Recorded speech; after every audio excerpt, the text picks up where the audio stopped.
Good morning, everyone. Welcome to this morning's post-cabinet press briefing. My name is Leslie Ann Johnson. So welcome to all our colleagues joining us via Zoom, the viewers on Channel 22 our Facebook page, the YouTube channel, our live stream, and of course, those of you in the diaspora. So we're talking tourism and culinary arts and that this morning. And we have with us what we can consider a full cast. So we start with Ms. Petra Roach. She is the CEO of the GTA, the Grenada Tourism Authority. We are the ambassador and owner of Flavors of Grenada, as well as Mr. Karim Doyle. He is the winner of the Young Chef, Young Mixologist competition, so he won the Young Chef aspect. Jade Mapson is also here with us. She placed second in both categories, being the Young Chef and Young Mixologist. We also have with us Miss Kimberly Sylvester, who won the Young Mixologist aspect of the competition. And we also have with us Mr. Ricardo Keynes Douglas, who will be talking to us about cricket. But without any further ado, we will hand you over first to Ms. Petra Roach, who will just put things into perspective for us. Good morning. Good morning. Good morning, and thank you so much, Leslie Ann, for affording us this opportunity this morning. It really gives me great pleasure to share a snapshot of the tourism industry currently. And I think we start from, obviously, what everybody's talking about, which is that COVID has cost us more in the past 2 years than the world's combined natural disasters over the past 20 years. But the great news is that the world has opened back up for travel and there's a lot of pent-up demand. Performance indicators continue to show a further desire for travel, but we have a very competitive landscape and a customer who is looking for convenience and a stress-free experience as far as possible. The industry continues to be a work in progress, and I think that if there are any positives that can be taken from the pandemic, it is really that as governmental departments, we have learned to work with each other. So everything combines with health, immigration, security, so that we can assess the situations and look at securing a path forward. Every day continues to be a struggle to make the right decision and to do what's best for the country. But I feel really confident that we are starting to see light at the end of the tunnel.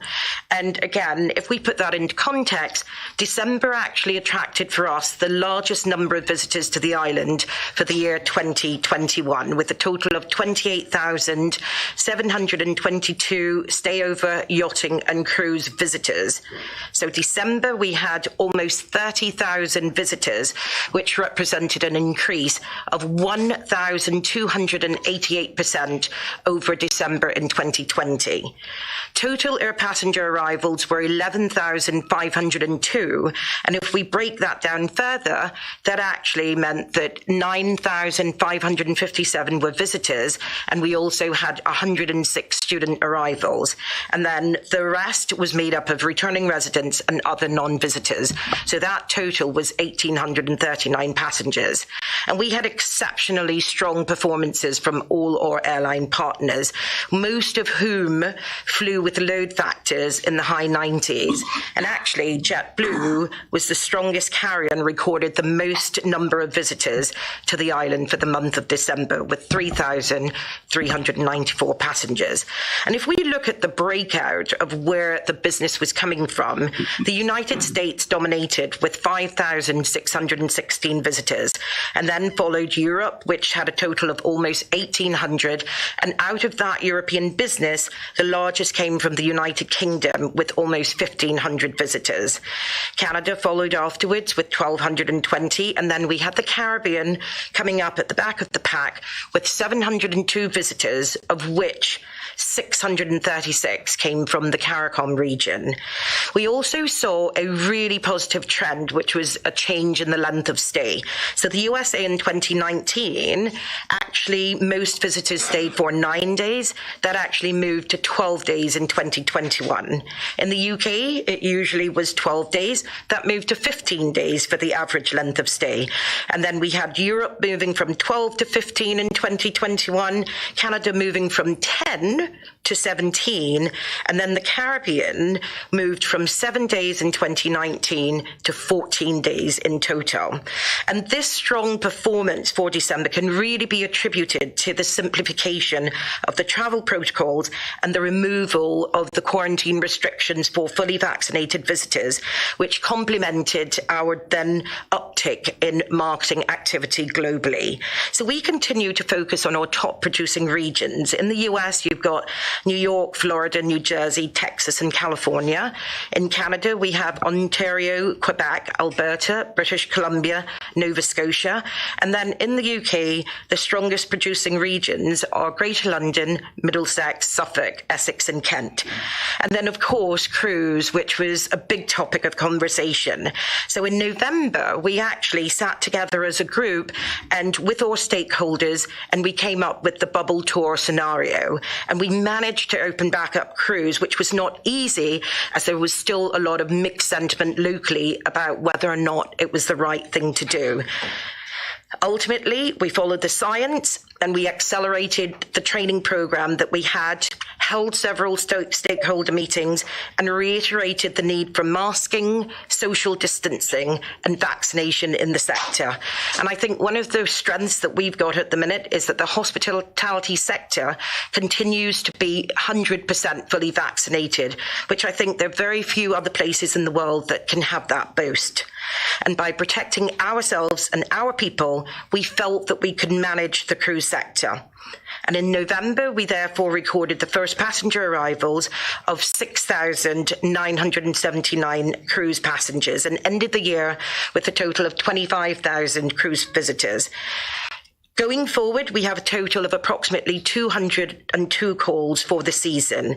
So if I've just given you a snapshot of December, but then if we look at the total number for the years, including all the other sectors, from January to December, we had 42,100 long stay visitors and 4,735 yacht visitors, bringing that to a total of 71,862 visitors.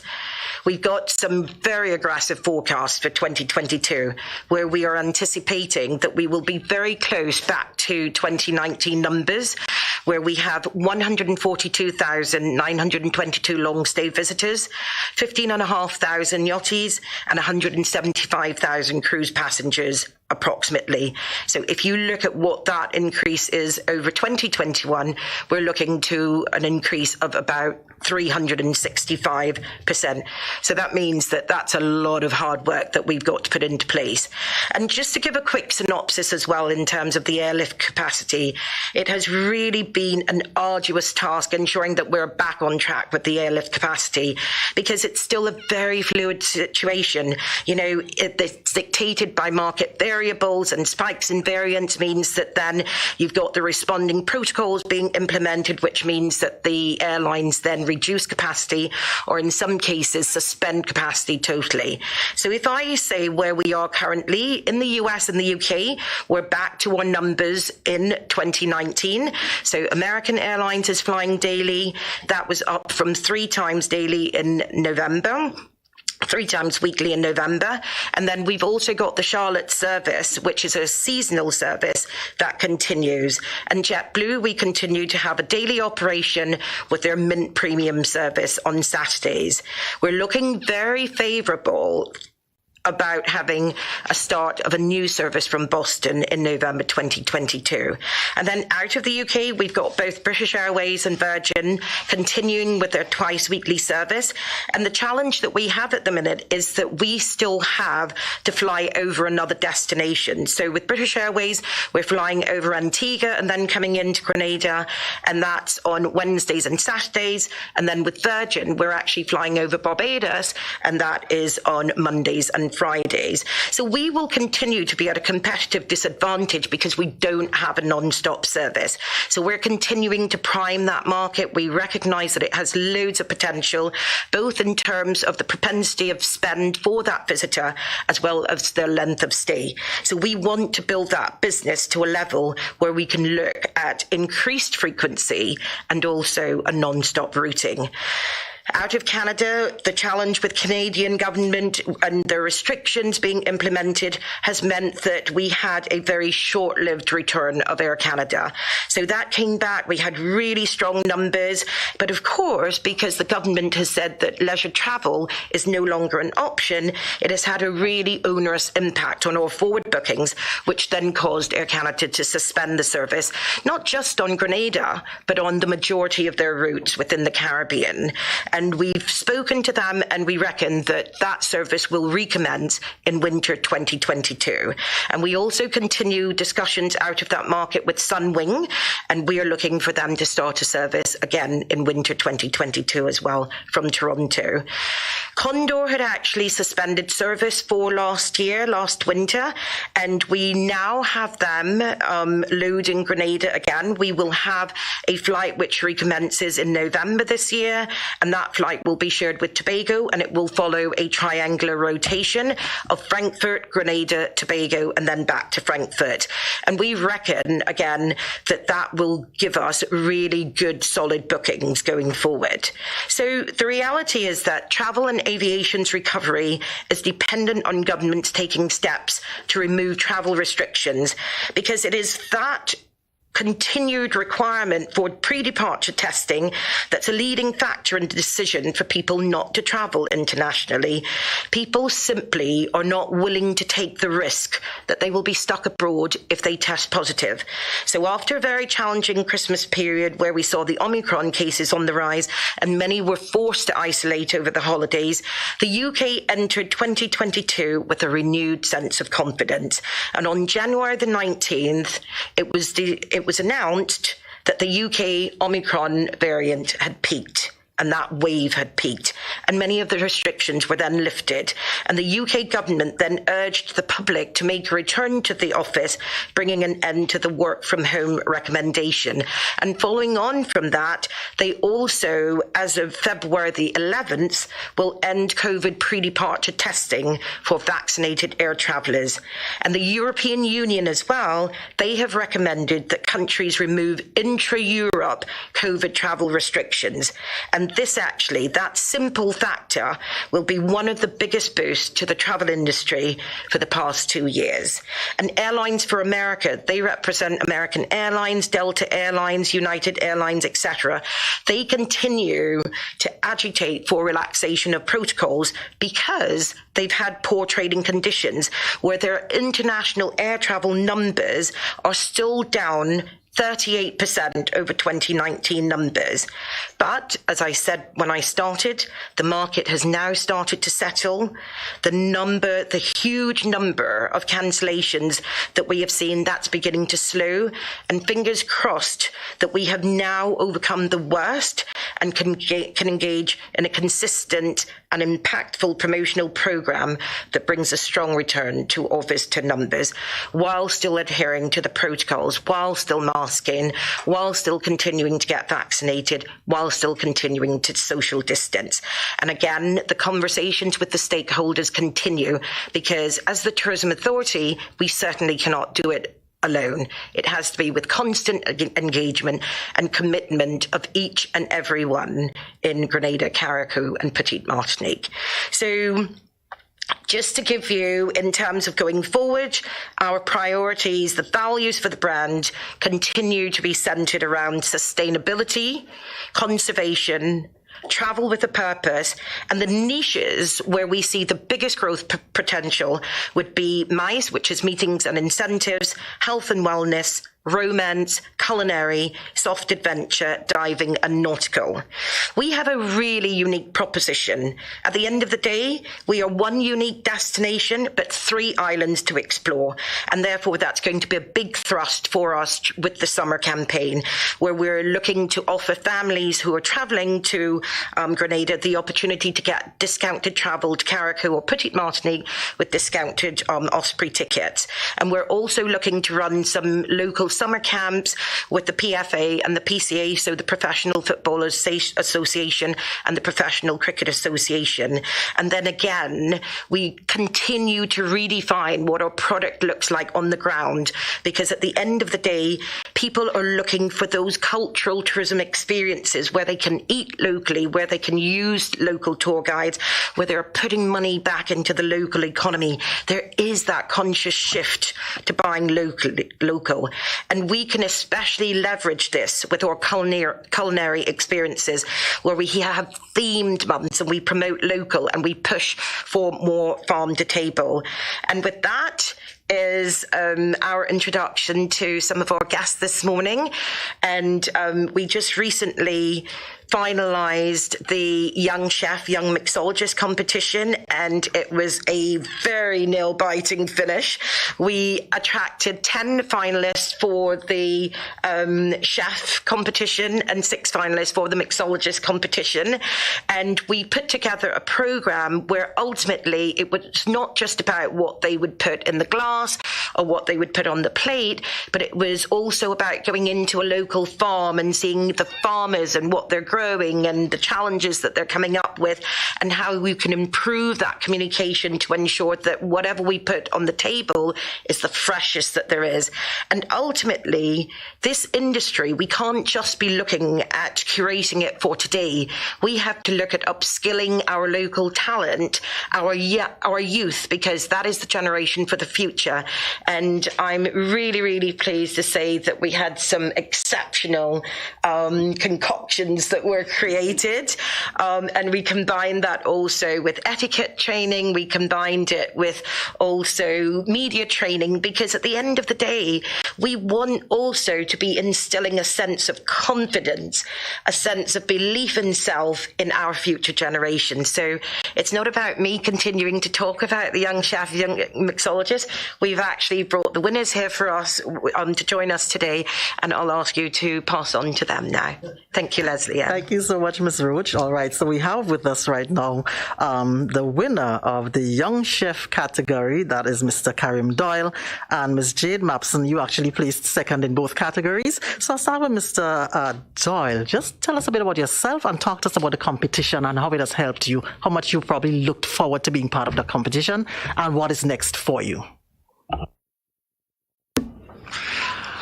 Good morning. So my name is Karim Doyle, and I'm originally from Livera. However, I currently live in Lamont. I'm also a student at the St. George's University studying tourism and a teacher at the Boca Secondary School. In relation to the competition, it was something that I got very excited about, because last year I decided to take every opportunity that came my way. And when I got the message that said that we were going to have a competition that was put on by the Grenada Tourism Authority, I was very excited about it. And with that, being able to be part of that competition and come to the point of winning is something that I guess was mind-blowing, right? Because You seem a bit distracted, so let me just go to Jade for a quick second so you can check your phone. So Jade, you placed second in both categories. Talk to us about your preparation for the competition. Good morning to everybody. Good morning to everybody. All right. Participating in the competition overall, it was hectic. It was, getting yourself in order. Taking part in both the mixology and the chef competition, it definitely gave myself a challenge. Make sure I had everything in order, make sure I didn't miss anything. Placing second in both, I am happy with how I positioned. I put on my best in my dishes, in my drinks. I tried to make sure that I don't just put something out there, but I put something out that everybody would like, something that will please everybody, because we're not just doing it for us. We're doing it for the customers, for the guests that's coming in the future, the people that we're going to be serving, and to better ourselves in the future. I currently work at Monk Cinnamon. I'm the new chef, one of the new chefs there. I'm still in training at that point. Yes. I intend to grow in that field. Yes, I am skilled in the mixology department, but I want to grow as a chef. I want to put Grenada on the map at some point. I want to be like Chef Belinda, you know? Yes. One day represent internationally, put Grenada on the map for what we have, get guests to come in, get tourists to come in, and, you know, be an ambassador at that. Yes. So great. You have a lot of plans for your future. So does that mean going abroad to study after some time after you would have gained some knowledge and experience where you're currently working? Definitely. There is always room for improvement. There's always new things that you're going to learn. The thing is that the culinary field is so vast. There's so many things out there. You could never learn too much. So I am always open to learning, always open to training. Anything that is in bettering myself, I would be open to that. Now, you know, you seem to have a very good mindset. What can you say to young people who might want to get involved in what you're doing, or in anything for that matter, but they're sort of procrastinating because of some fear inside that they might fail? What can you say to them? Funny thing, I was thinking about this last week. Don't say maybe later. Don't say next week. Don't say another time is going to come around. If you don't grab onto the opportunities that are there now, you're going to regret it and you're going to say, oh, shoot, I missed it. I could have been there. I could have been here. And when I was younger in high school, young, past AHS girl, yes, a lot of opportunities that came in, I was too shy to grab onto them. I always said, okay, something better is going to come around. I'm going to try next time. And after college, I decided if I'm not going to step forward, nobody's going to pull me forward. If I don't grab onto the opportunities that are coming forth, who is going to send me to them? So to the young people out in Grenada, if the opportunity comes, grab onto it. If you see the opportunity pops up, somebody tell you, go ahead. Don't say next time, don't say maybe, because you don't know what it's going to happen, what's going to bring for you. You don't know what opportunities, what doors it's going to open. Never say next time. Yes. Thank you so much. An absolute pleasure. All right. So, Mr. Doyle, we'll come back to you. You seem to be a very busy man, so we'll come back to you. So you can just put into perspective for us how you're, managing your time and ensuring that you won the competition. Good for you. But what is next for you as well? Like Ms. Mapson just said, what is next for you? What do you plan to do from now? So in relation to managing my time, being a teacher as well as being at SGU is something that is very time consuming. One of the major things I do is ensure that my scheduling is up to date with everything. And also in terms of my future plan, I just want to ensure that I continue to grow as a young chef, and even now as I'm a teacher teaching food and nutrition, I always encourage my students to do the same thing, take opportunities, go forward, try to do as much as you can towards development, because at the end of the day, no matter what it is, you can always become what you want to be. It's all up to you in the end of the day, so I always do that and encourage them in that area. Also, a few years back, one of the opportunities I had was to go to Canada and an internship for culinary. And in the same light, it's something that I want to do in Grenada. I started a business about a year ago, and it's in relation to training young chefs, having them coming up, and to be with me when I go to do private cooking with others, right? And it's something that I want to continue to do in terms of my business. And that's one of the reasons I'm in SGU studying tourism, to help to develop that business and go forward. Okay, so let me make sure I get this clear. You say that you have a program where you are training as young chefs? Yes. Well, that's good. How many people do you have with you? So currently I have only 2 persons working with me, and it started from me working as a chef at SGU. And one of the things I do there is some of the medical students there, I normally go to their apartment and prepare the meals for them. Yeah. So I started that about 2 years ago, and that was my form of income. And then through that, I saw there are several persons who could actually take that opportunity to develop as a chef. So I find persons who might be interested, whether it be at Tam to See or persons who I know in the village, and then we go and we prepare meals for them. I I show them different things with some of that I've learned while I was in Canada, as in terms of knife skills, in terms of how to manage time. And it's similar things is what I'm doing at the Boca Secondary School. As part of the curriculum, some of the things that you have to do is teach them how to manage time, how to know to plan for different people. Mm-hmm. So in that same way, I'm being able to develop and teach those persons. Right. So the students that you teach, I mean, young people have impressionable minds. I don't know if they're looking at the glamour and the glitter of you winning the competition, or are they seeing it for what it really is, that there's more to it than meets the eye? Is that what they see? Yes, I think so, because even this morning when I went to classes, teaching my first class this morning, some of them was very excited, even more excited now to see, "Sir, you came, you won," and they was very excited in class about it. And even before I took part in the competition, I told them about it. I say, this is just an opportunity. This is one of the things I want you guys to do in the same way, right? There is this new competition coming up, young chef, young mixologist. As long as you're 26 or younger, you can take part. I told them, I'm going to be taking part because I'm within that category, right? So I want you guys, you could take part. I want to see you guys do that as years go by. Just take every opportunity that comes away.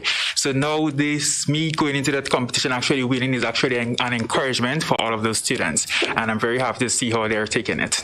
Wonderful. So my final question to you, Mr. Doyle. You're a young man.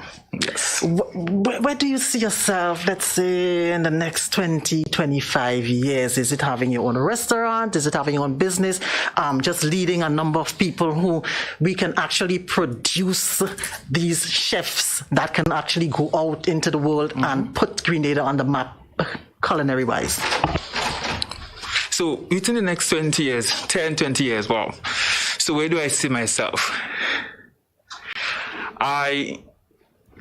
The tourism field is definitely something that I've developed quite a strong passion for, right? And in relation to training persons and having persons to develop is something that I want to continue to do. So I want to be able to be part of a business or part of an organization that helps to develop that, to create internship programs and to continue to develop, to encourage persons, let them see that Grenada have something unique to offer in relation to its cuisine, in relation to our culture and everything. I want to be able to train them and help them to develop so that they will want to bring that to persons, to share that with the world. And I think through having that internship program, I should be able to assist young persons to have that desire as well. Good for you. All the best to you. Thank you very much. Thank you so much. Miss Sylvester, good morning. So the winner of the Young Mixologist category. Tell us a bit about yourself and the preparation that went into this, and how do you feel about winning that category? Good morning. My name is Kimberly Sylvester, also the owner of Mixed by Kim's. And the competition actually was very good. The competition was actually very good because I'm actually a very shy person, so me going out there doing this was really challenging for me. And I wanted to focus on Grenada and our resources in the competition. So I wanted to focus on Grenada and all the resources that we had. So majority of my ingredients and everything was local. Some of the stuff I planted home. For example, I made a lemongrass syrup, and also yes, and I used Charabeni and Mojito, the mint plant for one of my cocktails, and I actually planted home. So I want to let people see that, Grenada has talent and all our rich resources so they can use it. Yeah. So I can tell you're shy. Suddenly I can tell you're shy. So how did you manage to come out of character now to actually win this thing? Is that something you thought? Did you go into it I want to win, or I just want to take part to see how much of myself I can bring out? What did you say to yourself when you were going into this? Well, being honest, I actually went because I want to win. Yes. And also I want to come out of the shell that I am, because actually when you're in a restaurant or a bar and you're working, you actually have to interact with customers, but the thing is not on camera, or they're not watching you. So yeah, so it actually helped me. Definitely. So all right, so what are your plans for the future? Do you plan to go abroad, study, gain as much knowledge as you can, come back and give your services to Grenada? What do you want to do? So I want to further my study in mixology, but actually last year I did a course with UE online, and I want to actually go there. It has mixologist school in England and stuff like that, so I want to go there and further my studies so I could come back, so I could teach younger people about mixology because they don't really focus in Grenada more on the mixology. So I want to help them to develop their skill because 4 years ago I couldn't even hold a tray, and right now I'm really good. So yeah. So listen, how long did you know that you wanted to do this, to be involved in mixology? How long did you know that? Well, around 2018, I started off as a waitress, and I always wanted to go in the bar, but I couldn't. So I actually started to study online, like watch video. I started bartending with a friend called Bill on Demand Mixer, and afterwards I started to go events and working. And after that, one day I was at an event in Common Park, and I was recording, and I said, after a month after, I said, I'm going to post that video. And afterwards I made a joke and called myself Mix Like Kim's, which is this. And afterwards I just made the page, and all of a sudden it started blowing up, and I started got followers. People started interacting with me and stuff. And every now and then I post drinks and teach people how to make it, and yeah. So they actually, your followers are actually giving you the encouragement that you need, right? Yes. When you first started mixing, what was that? Because listen, I don't know anything about mixing any drinks. What was it like? There's some sort of technique, I guess, where you have to balance what you're putting to bring out the right flavor that people would enjoy. Well, majority all the drinks have a measurement, so you need to know the measurement, the balance, and the alcohol volume, so you can't over-pour too much alcohol to get the customer drunk or anything. Yeah. Thank you so much. An absolute pleasure. All right, great. So let me come now to Miss Belinda Bishop, Culinary Ambassador and owner of Flavors of Grenada. Good morning to you, and talk to us about your role in all of this. Well, my role in this competition, it was an amazing experience to be able to kind of showcase myself, as well as to teach these young people how to provide certain techniques. And I thoroughly enjoyed it. We brought master chefs from all over the island together, so I was able to kind of help coordinate that as well. And the whole competition was meant to stimulate and challenge young people to create unique dishes that focuses on a farm-to-table approach. And so basically that's what I did during the competition. Right. So what other plans do you have in terms of assisting other young people who would want to get involved in this? Well, I continue to be the ambassador, and I have culinary camps myself at the Tower Estate here in Grenada, where I bring young people together, and I showcase all the flavors of Grenada, farm-to-table approach, and I do this kind of for free. And we have a lot of different students from all walks of life coming to join the camp. And so in the future, I plan to continue that. And then I hope to have those same students kind of compete in this competition so they can broaden their careers, to go traveling and to kind of learn more, of course, and stay in Grenada and to develop our resources here. Do you see that we have a future in terms, because I know there's sometimes concerns, maybe not just in Grenada, but in other Caribbean countries, that you'd have to bring in people from abroad for some of these top jobs. Based on how things are going now, do you see that we have a future in terms of Grenadians taking up these jobs, whether as chefs, mixologists, in the future? Yes, absolutely. It was one of my main focus since when I started this program, because I've worked in a few hotels and restaurants here in Grenada, and I saw that we imported a lot of our talent from elsewhere. So I thought there was a need to be able to develop chefs right here in Grenada to be able to take on those roles, because cooking is an art, but it's also a business. And so it's important to be able to teach the young people how to organize that business.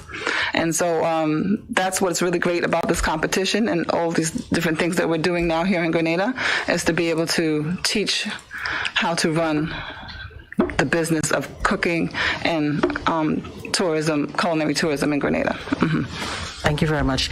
Colleagues, good morning to you joining us via Zoom. Anybody has any questions for Ms. Roach? We also have with us, as I mentioned, Mr. Ricardo Kings-Douglas, who will be talking about cricket. But before we go on to that, anybody has any questions for Ms. Roach based on the presentation that she made at the beginning of the press conference? Okay. Anybody? Callistra Faria, good morning. Good morning, Leslie, and thanks. And good morning to your panel speakers. I have a question for the Director of Tourism. You spoke a bit about the relaxation of travel restrictions, and that seems to be a necessary ingredient for recovery. Are you making any recommendations to the government of Grenada in that regard? I think we continue to be guided by the science, and the great thing is that we have learned a lot about COVID over the past 2 years. It continues to be a very fluid situation. There is not, I think, a situation where we have reached a stage where we can say very dogmatically, this is it going forward. We will react to the variables that are taking place in the marketplace whilst we continue to agitate for again, the protocols in place, like the mask wearing, like the social distancing, like the assurance that our persons, our stakeholders are vaccinated so that we protect ourselves. So it will continue to be fluid until such point as that changes. Any other question from you, Callistra? Thank you, Ms. Rowe. And as you handle the job of marketing Grenada, what's your perspective and your philosophy for marketing the destination? I think we have an amazing product, and I think we have an amazing opportunity as well, because we are still in the cusp of our evolution. I think we have a lot of raw talent, and it is through initiatives like the Young Chef, Young Mixologist, that we are allowing them the opportunity to hone their skills, to get exposure to external persons with experience, with knowledge, etc. And we continue to hold their hands by then taking them with us when we go on promotional tours so that they become the voice of Grenada internationally. But we have a lot of opportunity. And I think that one of the important things that we're doing as well is we're trying to ensure that there is a movement to understand the role that tourism can play for each and every Grenadian. I think there are a lot of situations where people think, oh, that's for a visitor or that's for somebody who's coming in from abroad. But the first people that we have to take care of is actually each and every one of us.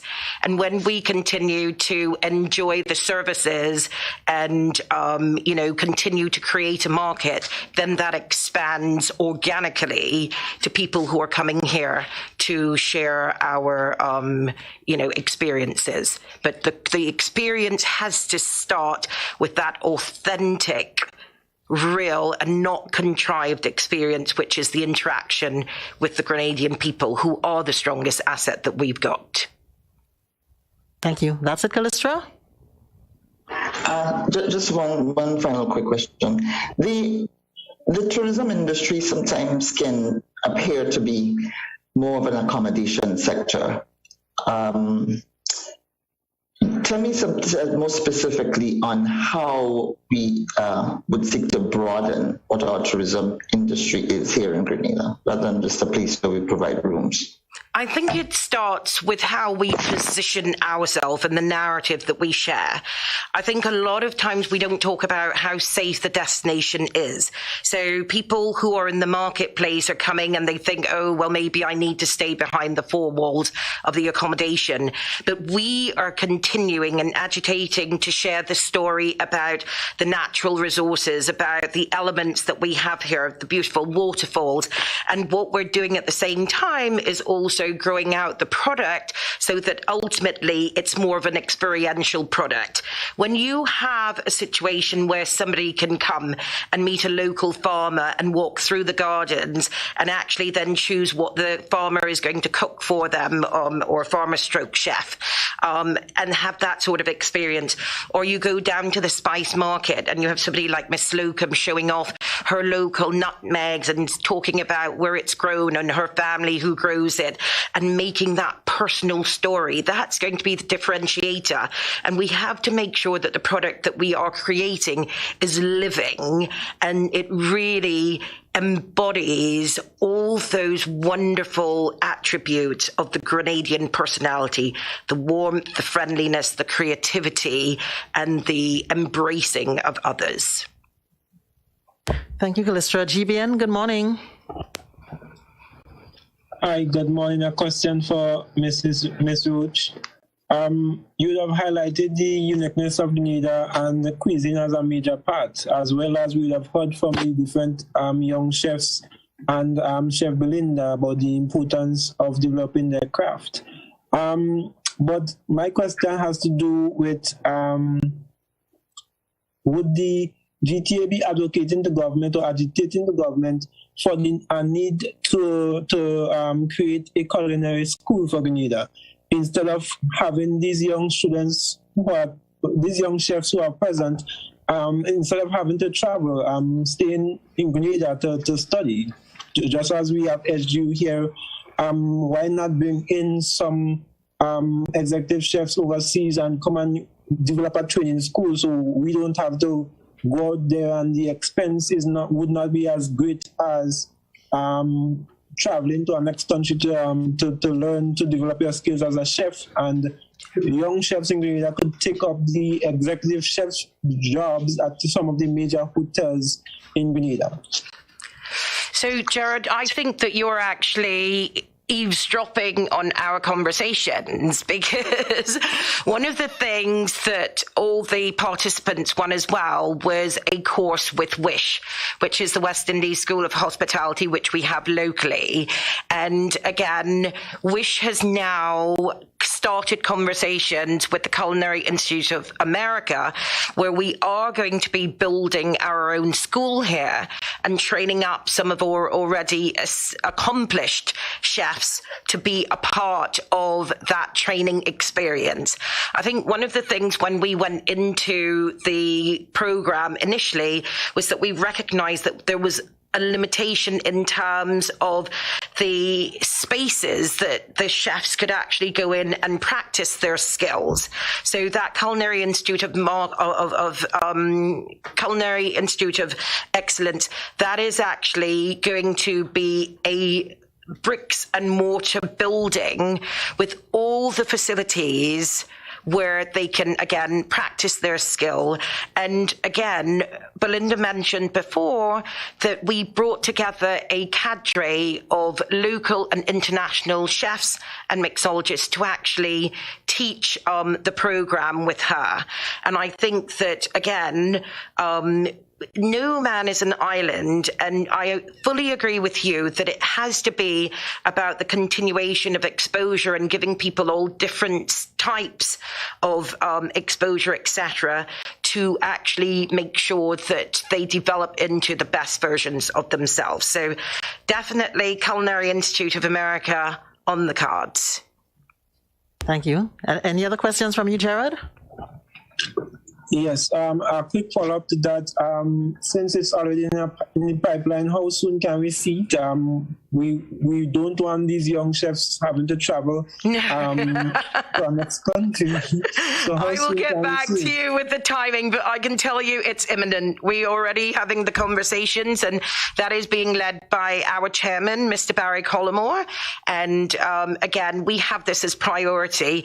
One of the most important things in terms of ensuring that you have the viability of an industry is not only thinking thinking of it today, but thinking of where it's going to be in 5 years' time. And a very critical element of that process is obviously the talent that you hone.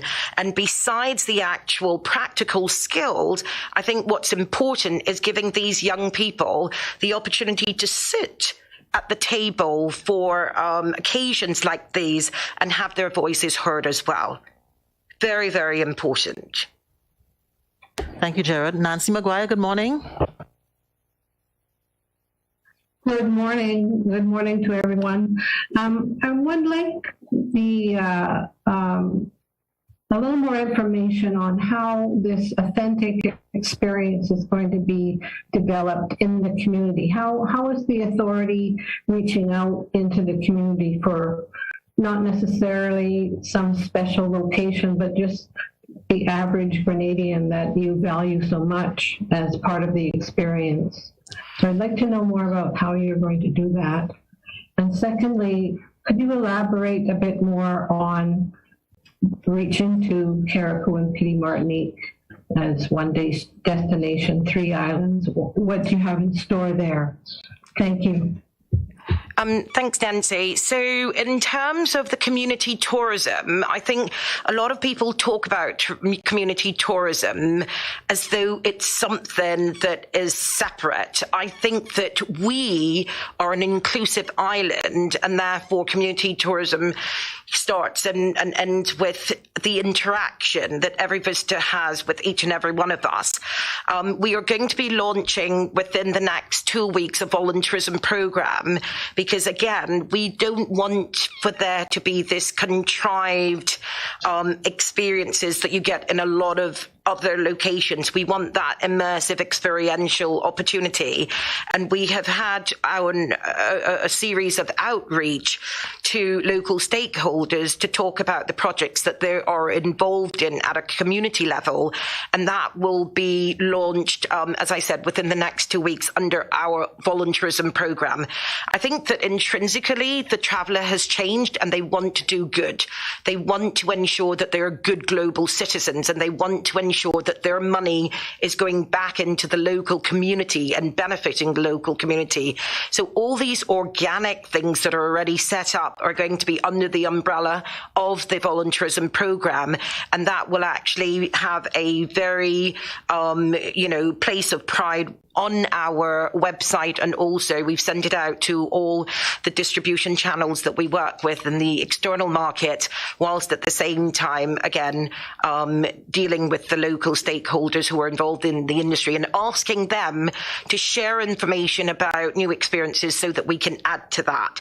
So it's going to be an ongoing process. I think we've got about 15 initiatives that we've got signed up already, and they range from, again, sea moss experiences, learning how to harvest the sea moss experiences and make the sea moss gel, going down to this turtle hatching experience, teaching kids to swim with Debs.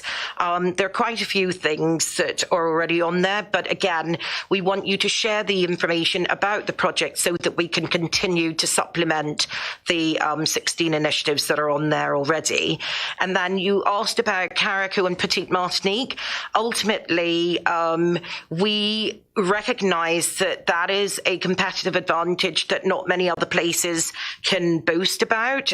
We've got 3 islands under one unique destination, and therefore, as I said before, part of the strategy is whenever we've got press here, we make sure that they go over to Carriacou and Petite Martinique. Whenever we've got travel agent firms, we're going to be reaching out so that, again, we take them over for a day or two so that they can see the beauty of those islands. What we did this year with the Grenada Sailing Week is, for the first time, we actually had the boats going down to Carriacou and sailing around Carriacou.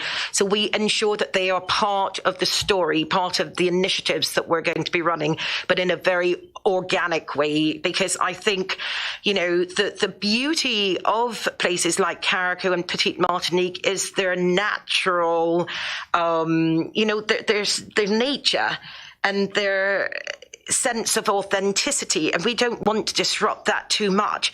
We are, again, educating that when you come and you stay with us, then you become one of us. And again, that authentic experience is something that we have to ensure that we continue to protect. Thank you very much.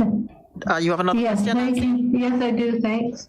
Just getting back to your mention of volunteers, and you have 15 or so participants in this.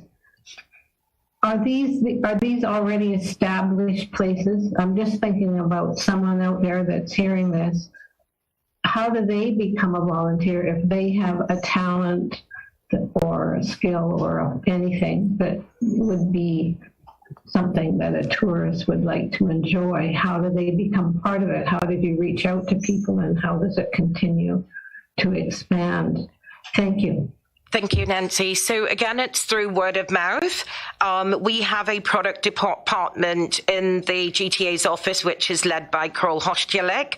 So they can just reach out to us through the reception, and we will continue the conversation with them. Again, we're very keen to ensure that all these authentic, off the beaten path experiences, that we lend our support, not just in terms of the marketing, but also in the evolution of the product, and ensure that they are up to the standards that would be expected by the tour operator community, and also where they can vision themselves, not just for the business today, but also how the business can expand and what it can look like in 5 to 10 years. So that's part of the hand support, hand holding support that we offer as well, because ultimately when we have visitors to our shores, we want to ensure that money isn't left on the table, that we really have the opportunity for economic benefit as well as social and developmental benefit for the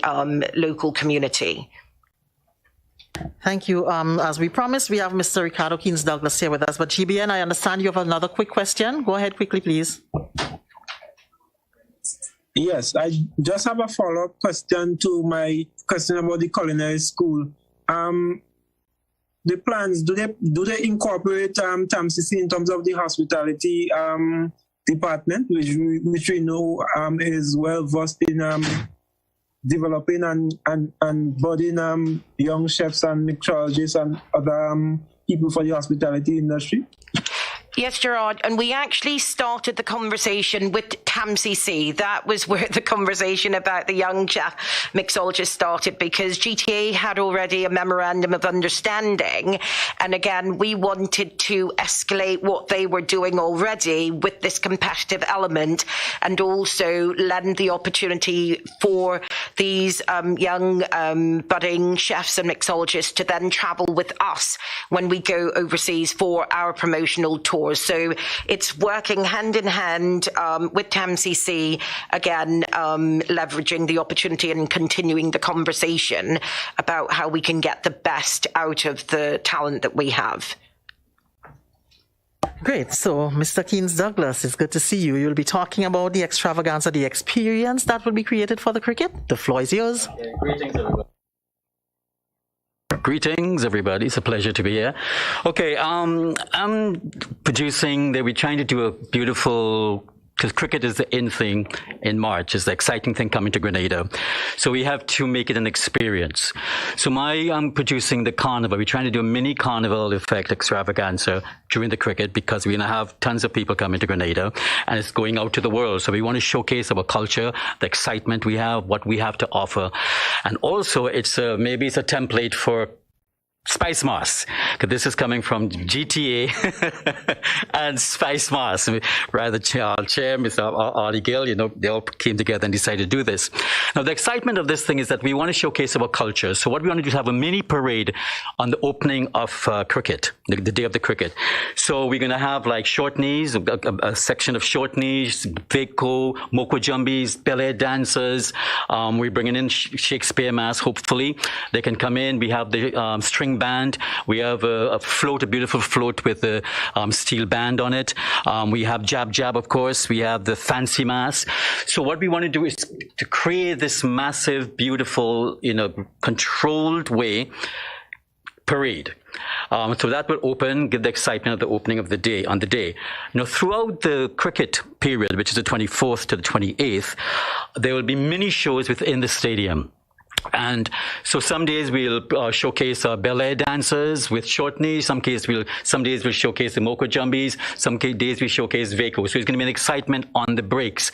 So normally on the lunch break, when they go for their lunch, it's a 45-minute lunch break. So we have 30 minutes to show the world and the wonderful people indoor, all the people who came, the visitors and stuff, the excitement, what we have to offer, and bring that. We complement the cricket in the sense of the excitement and extravaganza of the glamour of Grenada, what we have to offer. So we want to showcase that and have that energy in the cricket, and that's what this carnival, like mini carnival, will bring to the cricket. So the excitement of the drums and the rhythm sections and the music. We'll have soca artists, we'll have calypso singers. There's a posse stand where they'll be performing there, so the energy will be right around. And certain times they will go around the stadium, not on the field. We're off the field, right? Now, with all this excitement said, which is going to be fantastic, because the world is going to be looking at Grenada, so we have to give us who we are. And we are very special, right? That's me. Grenada is special. But with all of this said now, everybody who enters the stadium must be vaccinated, right? Also, all those who would like to participate in this magnificent, wonderful experience of the Carnival Parade must be vaccinated as well, right? So I'm calling on all those who would like to participate out there. You must be vaccinated. If you want to be part of this carnival, mini carnival event, you can be part of it. You can be a Jab Jab, you can be a short knee, a ballet dancer, Moko Jumbies, all the Moko Jumbies out there, the Vaco, all of these people out there who would like to participate. And it's a little job. You'll get a little remuneration for it. It's not to say, we love you, we love you. I'm for the artist, you know me, being an artist, right? So if you want to be part of this, you can just call Spice Mars Corporation, which is, the number is, very briefly, I have it, 440, where is the Spice Mars? Anyway, I'll get it before I leave. So you have to be vaccinated, 440-0621, 440-0621. So if you want to be part of this, you have to be vaccinated. So I'm asking people to go out and get vaccinated, and with the vaccination, with the parade, it will be a safe zone, right? There will be protocols. You're going to be performing, you're going to be jumping up, but you won't be jammed up. There'll be the social distancing. So although you're vaccinated, all the protocols have to be in place. Also, outside the stadium, we're going to have a fan zone, right, where there'll be things being sold, art sellers, with their crafts and stuff. There'll be excitement out there. It'll be all lit up. Also, GTA will be under the stadium downstairs. There'll be a display of all the magnificent works of the artists in Grenada. So I'm asking folks out there to be part of this incredible experience, because it will be an experience, to go out and get vaccinated. Call Spice Mars and say, listen, I want to be part of this. I want to experience it, because it's been 2 years since I did a little jump up. It's been 2 years since I expressed myself and showed my culture to the world, So I'm asking you guys to do that. And you have an opportunity now, because it's 6 weeks. So the vaccinations, you can take that. You only can take a one shot. I think the Johnson has certain specific ones. But then you can go out and get vaccinated. So feel free to call, and it's going to be great. It's going to be a great experience. And especially, I say, Grenada, we're so tense with the COVID and stuff like this. It's a great opportunity to release and be positive and feel wonderful about this experience. And I guarantee you the cricket is going to be great, because we have tons of people coming in. And I'm just going to follow on from what Ricardo was saying, because this truly is a massive opportunity for us. We've got 3 test matches, and Grenada is in the mix with Barbados and Antigua. And I have been praying and asking God that by the time they get to Grenada for the 3rd test, that we will have a 1-1 score, and that this is where the nail-biting finish is going to be. So as Ricardo said, it's the authenticity of that experience. We are going to have the eyes of the cricketing world on Grenada, so it has to be fantastic. Everything about the music, the culture, the dance, the food, the mixology, all of that is going to be wrapped around that experience, which is, it's not just the cricket, it's the vibe. And again, anybody who's got a small cottage industry where they make, very authentic things, we don't want people to come here and be buying things that are made in China. We want people to come here and actually buy authentic, locally made souvenirs to take back with them. So we're going to be creating that little museum and place where people can buy the local art and the local clothing and local soaps, etc., because ultimately this is who we are. It sounds very, very exciting. Colleagues, anybody with final questions before we wrap things up?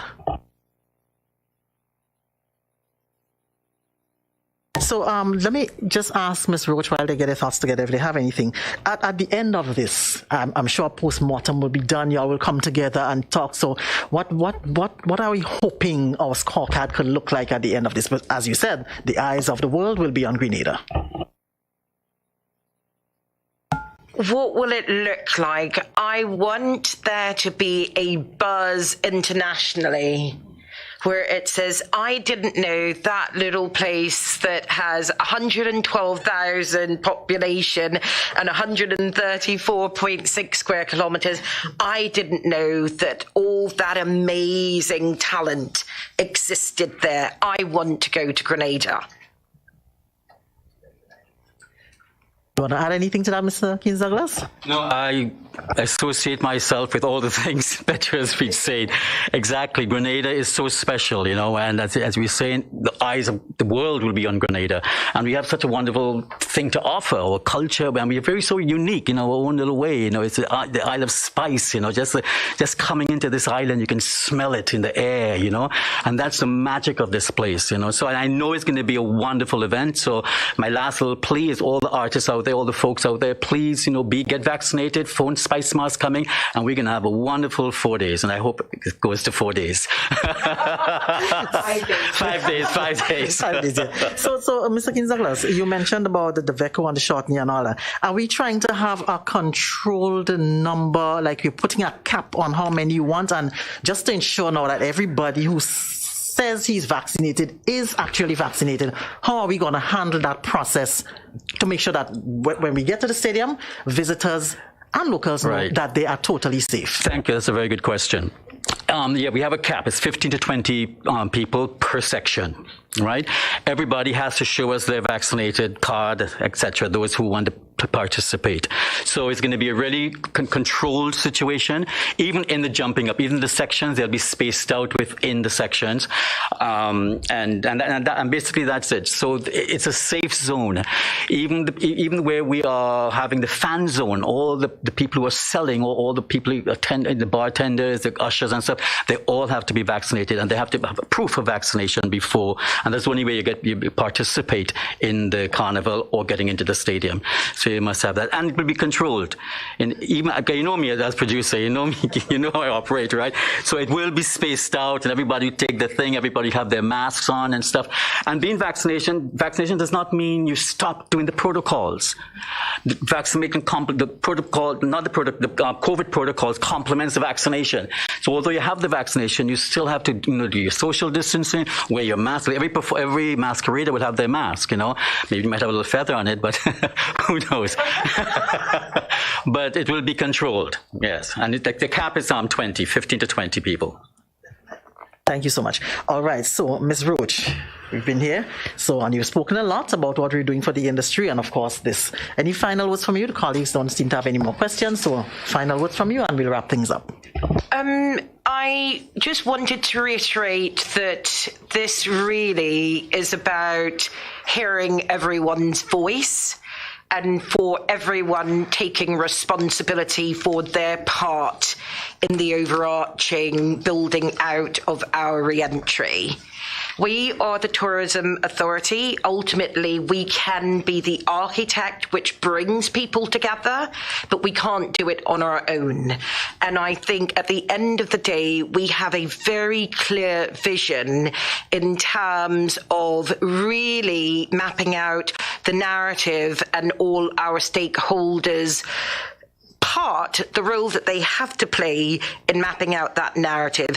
And we are committed to making sure that tourism plays a critical role, not just for the economic benefit, but certainly in terms of that development of our people and the development of an industry which actually benefits each and every person. I think too often you have tourism where people look at it and see it from afar and think, oh, that's for that person or that's for the other person. It cannot be. If we really want to ensure that we have a fully fledged, grown-up, contributing industry, then it has to take each and every person into consideration, and it has to be responsible. And it has to be that, we have that clear vision and that everyone understands their role in the building out of that vision. And I'm really, really positive about what our future looks like. We've got significant, within the last month or 6 weeks, we've had 4 different television shows come here and film in Grenada, which is unheard of. We've had about 20 influencers from across the globe, from Canada, from the UK, from the USA. They've come here because they've heard about Grenada. And the word is out there, it's buzzy. And it's all with really, really positive connotations. So we need to continue to build that out and, again, continue investing in the youth and the future generations, because they're the ones who will take over the industry and lead us into a viable, pragmatic industry. So thank you so much, Leslie Ann. Thank you so much, Ms. Roach. Ms. Petra Roach, the CEO of the Grenada Tourism Authority. She started things off. She's ending things this morning. We also spoke, so we want to say thank you as well to Mr. Ricardo Keynes Douglas, who just told us what will be taking place, the atmosphere that we're trying to create for the upcoming cricket. And as he mentioned, everybody must be fully vaccinated because we're trying to set an example here. The cap will be 15 to 20 persons. And if you want more information, call 440-0621.